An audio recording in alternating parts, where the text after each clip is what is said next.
Boy, shunisi ham o'g'il bo'pti-da, umri bilan bergan bo'lsin. Zo'r lekin, zo'r. Rahmat.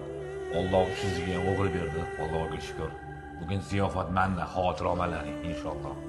Zo'rsiz, boy. Boy, Behruz og'ayingizga telefon qildingizmi? Shu og'ayingizda ham faqat qiz farzandi, o'g'il farzandi yo'q-da. Hozir poylab tursam kelyapti hozir. Nuqul xotini qiz tug'adi. Bizga o'xshab qazi qartali yemaydi. Kelmaydi choyxonaga. Yana shuna xotini qiz tug'adi. Shunaqa. Kuchi yo'q deb nima deb valdirlab olsanlar? Nima ovqat yesa o'g'il bo'lar ekanmi? Qaysi kitobda yozib qo'yibdi, baqat ovqat yesa o'g'il bo'ladi deb. Qo'y, unaqa gaplaringni qilmalaring. Hozir o'zi kelsa, xafa bo'lib qoladi. Ana, olib o'tirlaring.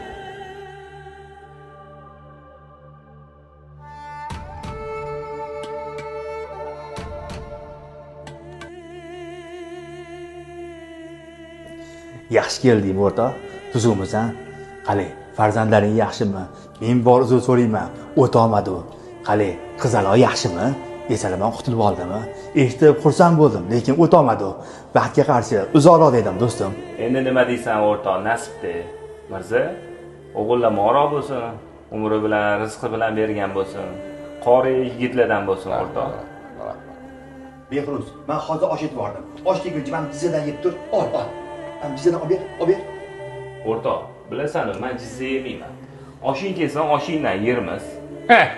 Menga qara, bizga o'xshab qazi qarti yesang, choyxonaga kelib qo'y dumbalardan osh yesang, kanishni o'g'il bo'ladi. Shunaqa. Gaplaringni o'ylab gapirsalaring bo'lmaydimi? Nima?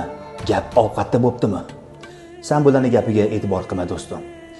Bilasanmi? Payg'ambarimiz Muhammad Mustafa sallallohu alayhi va sallam shunday degan ekanlar. Kimdaki 3 ta qiz farzand bo'lsa-yu, ularni chiroyli voyaga yetkazsa, ularni hofizi Qur'on qilib, chiroyli tarbiya qilsa, jannat mukofot ekan. Bilib qo'y, sen eng baxtli insonsan. Seni 3 ta qizing bor.